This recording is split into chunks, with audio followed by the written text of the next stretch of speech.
اسمه إبراهيم العبد. اسمه الحركي كان رشيد، كان ساكن بالشام. ايه رشيد. بتعرفوا لبابا؟ بعد.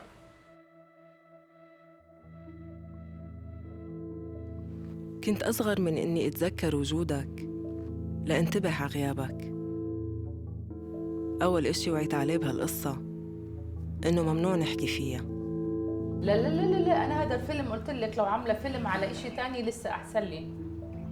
أنا عملته رغبة إلك، ولا أكيد واحد قال باي باي ل5 أولاد ومدام زي القمر، يعني ما في النهاية كمان أعمل له فيلم أطبل له.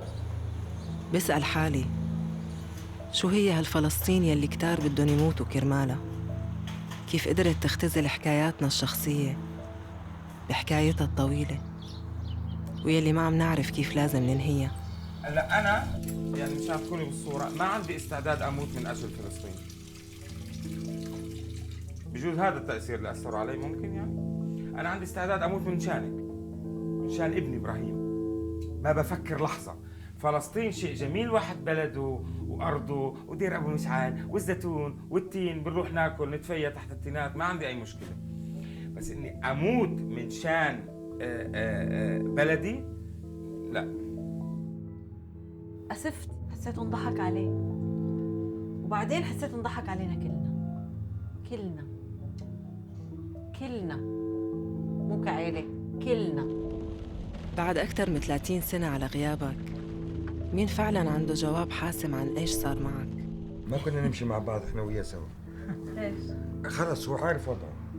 شغلة أبيات شغلة غامضة.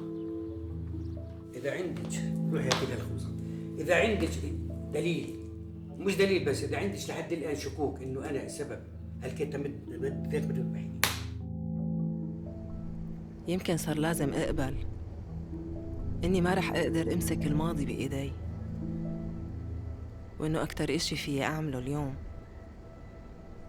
إنه حاول أفهم كيف أخذت خياراتك.